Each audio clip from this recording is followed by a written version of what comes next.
भक्तजनों, माताओं बहनों, सादर जय श्री कृष्ण। मैं हूँ आपके साथ पंडित आचार्य नीलेश शर्मा। आज हम आप सभी को बताने जा रहे हैं कि वर्ष 2025 चैत्र मास कृष्ण पक्ष में शीतला सप्तमी शीतला अष्टमी का व्रत कब धारण किया जा रहा है। तो जानेंगे व्रत के शुभ मुहूर्त के बारे में। पूजन का क्या समय होगा, इस दिन माता शीतला की पूजा किस प्रकार से करनी चाहिए, इस दिन किन बातों का ध्यान रखना चाहिए, तो जानते हैं संपूर्ण व्रत पूजा महत्व नियमों के बारे में। संपूर्ण जानकारी की प्राप्ति के लिए वीडियो को अंत तक जरूर देखिए। चैनल पे अगर आप पहली बार आए हैं तो चैनल को सब्सक्राइब करके बेल आइकन को ऑन अवश्य कर लीजिएगा, ताकि इसी प्रकार की ज्ञानवर्धक वीडियो सबसे पहले आपको प्राप्त हो सके। आप सभी भक्तजनों को शीतला सप्तमी शीतला अष्टमी की बहुत बहुत शुभकामनाएं एवं बधाइयाँ। सभी के जीवन में माता शीतला की कृपा से आप सभी को सभी प्रकार के सुख और समृद्धि की प्राप्ति हो। बहुत सी जगहों पर जो कि चैत्र मास कृष्ण पक्ष की सप्तमी तिथि के दिन शीतला माता का पूजन किया जाता है, और बहुत सी जगहों पर चैत्र कृष्ण अष्टमी तिथि के दिन माता शीतला का पूजन किया जाता है। स्कंद पुराण के अनुसार विशेष करके शीतला अष्टमी व्रत केवल चैत्र माह कृष्ण पक्ष अष्टमी को होता है, किंतु स्कंद पुराण में चैत्र आदि 4 महीनों में इस व्रत के करने का विधान है। इसमें पूर्व वृद्धा अष्टमी ली जाती है। जो भी व्रती है उन्हें चाहिए शीतला सप्तमी अथवा शीतला अष्टमी के दिन सुबह ब्रह्म मुहूर्त में उठ करके नित्य क्रियाओं से निवृत्त होकर के प्रातः स्नान आदि करके शुद्ध वस्त्र धारण करके प्रत्येक के लिए संकल्प लेना चाहिए। यानी कि जो भी भक्त है, माताएं बहन है, उनको व्रत संकल्प लेना चाहिए। अपने नाम व गोत्र का उच्चारण करते हुए जहाँ पर रहते हैं उस स्थान का उच्चारण करें, और आपको जो हम बता रहे हैं वह बोलना है या सुनना है। मम गेह शीतला रोग जनित तोप द्रव प्रशमन पूर्व का आयु आरोग्य वरया भी वृद्धि अर्थम शीतलाष्टमी या शीतला सप्तमी का व्रत महम करिष्ये। इस प्रकार संकल्प कर तदंतर सुगंध युक्त गंध पुष्पादि से शीतला माता का पूजन करके प्रत्येक प्रकार के मेवे, मिठाई, पुआ, पूरी, दाल, भात, लपसी, रोटी, तरकारी आदि कच्चे पक्के सभी शीतला पदार्थ यानी कि ठंडे पदार्थ पहले दिन के बनाए हुए, यानी कि शीतला अष्टमी या शीतला सप्तमी हो तो आप एक दिन पहले ही भोजन बनाएं शाम को, यानी कि एक दिन पहले ही इनके लिए भोग बनाया जाता है। शुद्ध और सात्विकता के साथ वही भोग लगाएं और शीतला स्तोत्र आदि का पाठ करके कथा श्रवण करें। रात्रि में जागरण और दीपावली मनाएं।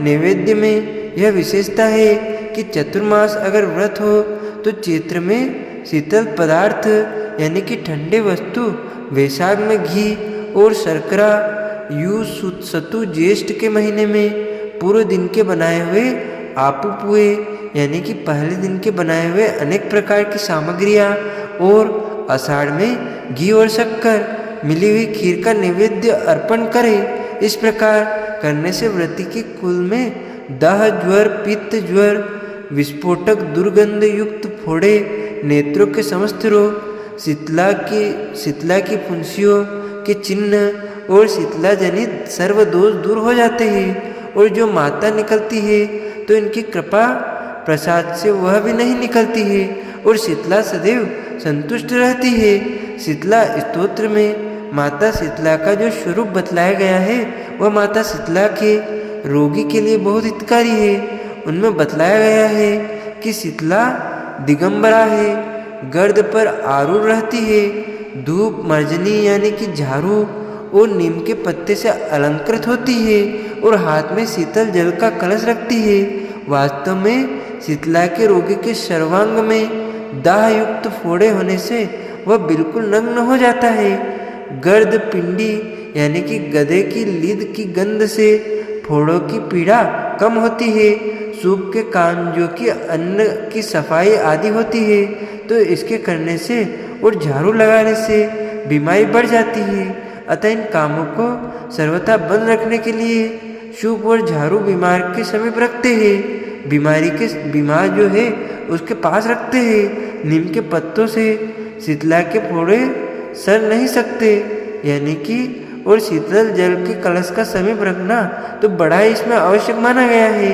शीतला सप्तमी और शीतला अष्टमी के दिन माता का पूजन किया जाता है। वहीं पर शीतला अष्टमी के दिन जो कि संतान अष्टमी का व्रत भी धारण किया जाता है।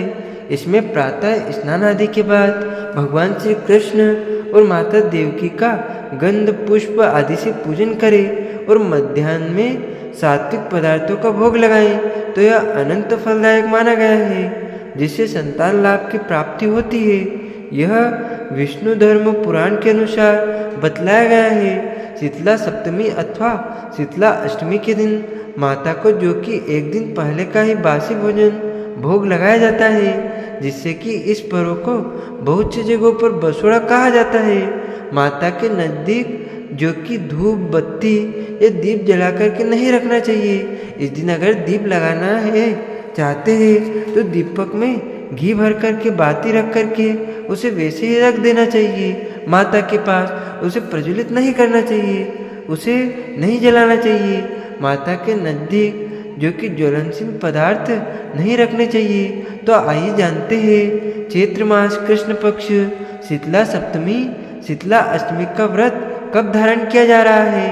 चैत्र मास कृष्ण पक्ष की सप्तमी तिथि प्रारंभ समय 20 मार्च 2025 दिन गुरुवार रात्रि 2:40 पर और सप्तमी तिथि की जो समाप्ति है वह 21 मार्च 2025 दिन शुक्रवार रात्रि 4:21 पर, यानी कि 22 मार्च की सुबह 4:25 पे सप्तमी तिथि की समाप्ति है। वहीं पे अष्टमी तिथि की समाप्ति 23 मार्च 2025 दिन रविवार को सुबह 5:22 पे अष्टमी तिथि की समाप्ति है। तो जो भी भक्तजन शीतला सप्तमी का व्रत धारण करना चाहते हैं वह सभी 21 मार्च 2025 दिन शुक्रवार को व्रत धारण करेंगे। और जो शीतला अष्टमी का व्रत धारण करने वाले हैं वह सभी भक्तजन 22 मार्च 2025 दिन शनिवार को शीतला अष्टमी का व्रत धारण करेंगे। 21 और 22 मार्च को ब्रह्म मुहूर्त का समय सुबह 4:49 से सुबह 5:36 तक होगा। सूर्योदय का समय सुबह 6:10 पर, सूर्यास्त समय शाम को 6:09 पर होगा। 21 मार्च को राहु काल का समय सुबह 10:34 से दोपहर 12:50 तक होगा। और 22 मार्च को सुबह 9:20 से सुबह 10:30 तक होगा। राहु काल समय के दौरान कोई भी शुभ कार्य या नया कार्य नहीं करना चाहिए, इस बात का ध्यान रखें। 21 मार्च को योग सिद्धि योग होगा शाम 6:06 तक और उसके बाद व्यातिपाद योग होगा जो कि अगले दिन यानी कि 22 मार्च की शाम 6:37 तक होगा। 21 मार्च को रवि योग भी बन रहा है जो कि सुबह 6:34 से रात्रि 1:46 तक होगा। 21 मार्च को नक्षत्र ज्येष्ठा होगा रात्रि 1:46 तक। उसके बाद मूल नक्षत्र होगा अगले दिन रात्रि यानी कि 22 मार्च की रात्रि 3 बजे तक। और 21 मार्च को सुबह का चौगड़िया मुहूर्त के अनुसार पूजन का जो समय है वह सुबह के समय में वह समय चल लाभ और अमृत नामक शुभ चौगड़िया मुहूर्त सुबह 6:10 से सुबह 10:34 तक होगा। और 22 मार्च को शुभ चौगड़िया मुहूर्त के अनुसार पूजन का समय जो कि शुभ नामक चौगड़िया मुहूर्त होगा सुबह 7:31 से सुबह 9:10 तक होगा। इसके बाद चल लाभ अमृत नामक शुभ चौगड़िया दोपहर 12:50 से शाम 4:38 तक होगा। तो जहाँ तक बन सके 22 मार्च की सुबह 7:31 से सुबह 9:10 तक विशेष प्रकार से माता का पूजन संपन्न करें। जो भी व्रती है व्रत के दौरान शुद्ध और सात्विकता का पालन करना चाहिए, किसी के ऊपर क्रोध नहीं करना चाहिए, अपने मन में किसी के प्रति ईर्ष्या या द्वेष का भाव नहीं लाना चाहिए, ब्रह्मचर्य का पालन करना चाहिए। इस दिन जहाँ तक हो सके सके गर्म चीज़ों का प्रयोग बिल्कुल भी नहीं करना चाहिए। भोजन हो, पानी हो, चाय या कॉफ़ी हो, तो जो भी हो गर्म वस्तु बिल्कुल भी इस दिन ग्रहण नहीं करना चाहिए। जहाँ तक बन सके शीतल पदार्थ, ठंडी वस्तुओं का ही प्रयोग करना चाहिए। शीतला माता की दिव्य एवं पुण्यमय व्रत कथा सुनाने जा रहे हैं। माता शीतला का पूजन, जो कि प्रत्येक वर्ष चैत्र मास कृष्ण पक्ष की सप्तमी तिथि के दिन और बहुत सी जगहों पर अष्टमी तिथि के दिन शीतला माता की पूजन की जाती है और इनको एक दिन पहले बनाए हुए अनेक प्रकार के भोग पूर्ण सात्विकता के साथ, शुद्धता के साथ भोग लगाया जाता है। इससे माता प्रसन्न होकर के अपने भक्तों की रक्षा करती है तथा पुत्र पौत्र धन समृद्धि का आशीर्वाद प्रदान करती है तथा सभी प्रकार के रोग और बीमारी को दूर करती है। तो आइए सुनते हैं शीतला माता की व्रत कथा। एक ब्राह्मण दंपत्ति गांव में रहा करते थे। दोनों के 2 बेटे और 2 बहुएं थी। दोनों बहुओं के काफी समय बाद बेटा हुआ था। इतने में ही शीतला सप्तमी का पर्व आ गया। इस पर्व के अनुसार ही ब्राह्मण के घर में ठंडा भोजन तैयार किया गया। दोनों बहुओं ने सोचा कि अगर वह ठंडा भोजन करेंगी तो बीमार हो जाएंगी। उनके 2 बच्चे भी अभी छोटे हैं। इसी के चलते दोनों ने पशुओं के दाने जिस बर्तन में तैयार किए जाते थे उसी में चुपचाप 2 बाटी तैयार कर ली। फिर तीनों सास बहुओं ने मिलकर शीतला माता की पूजा की और कथा सुनी। फिर तीनों भोजन करने बैठ गई। लेकिन दोनों बहुओं ने बच्चों के रोने के बहाने वहां से निकलकर घर आ गई। घर आकर दाने के बर्तन में उन्होंने गर्म गर्म रोटला निकाले, साथ ही चूरमा भी लिया और मज़े से खाया।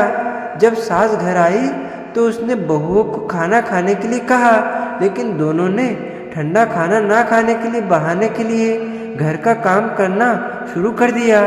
सास ने कहा कि बच्चों को भी जगाकर भोजन करा दो। जब बहुएं अपने बच्चों को जगाने गई तो उन्हें मरा हुआ पाया। यह शीतला माता का प्रकोप था, क्योंकि बहुओं ने नियम को तोड़ा था। फिर बहुओं ने विवश होकर सास को सब बता दिया। सास ने कहा कि उन्होंने शीतला माता की अवहेलना की है। उन्होंने अपने बहुओं से घर छोड़कर जाने के लिए कहा। साथ ही कहा कि जब बच्चे जिंदा और स्वस्थ हो तभी तुम घर में कदम रखना। दोनों बहुओं ने अपने मरे हुए बेटे को टोकरे में सुलाया और घर से चली गई। रास्ते में एक खेजड़ी का जर्ण वृक्ष आया। इस पेड़ के नीचे ओरी और शीतला 2 बहनें बैठी थी। दोनों के सिर में अपार जुएं थी। दोनों बहुएं वहीं जाकर बैठ गई। उन दोनों ने शीतला और ओरी के बालों से खूब सारी जुएं निकाली। इससे ओरी और शीतला ने अपने सिर में शीतलता का अनुभव किया। उन दोनों ने बहुओं से कहा कि तुम दोनों ने हमारे सिर में शीतलता प्रदान की है, तुम्हें पेट की शांति मिले। दोनों बहुओं ने इस पर कहा, हम अपने पेट का दिया हुआ लेकर दर दर भटक रहे हैं, लेकिन शीतला माता के दर्शन नहीं हो रहे। तब शीतला माता ने कहा कि तुम दोनों ने पाप किया है, तुम्हारा तो मुंह देखने के भी योग्य नहीं है। शीतला सप्तमी के दिन जब ठंडा भोजन किया जाता है तब तुमने गर्म भोजन किया। यह सुनकर ही दोनों बहुएं शीतला माता को पहचान गई। दोनों ने माता से वंदना किया, प्रार्थना की और कहा कि उन्होंने अनजाने में गर्म खाना खा लिया है, उन्हें माफ कर दे। दोबारा ऐसा दुष्कृत्य उनसे कभी नहीं होगा। यह सुनकर दोनों माताएं बहुत ही प्रसन्न हुई। माता ने उन दोनों के बच्चों को जीवित कर दिया। दोनों अपने जीवित बच्चे के साथ अपने गांव लौट आई। जब गांव के लोगों को पता चला कि दोनों बहुओं को शीतला माता के दर्शन हुए हैं तो उनका स्वागत बहुत ही धूमधाम से किया गया।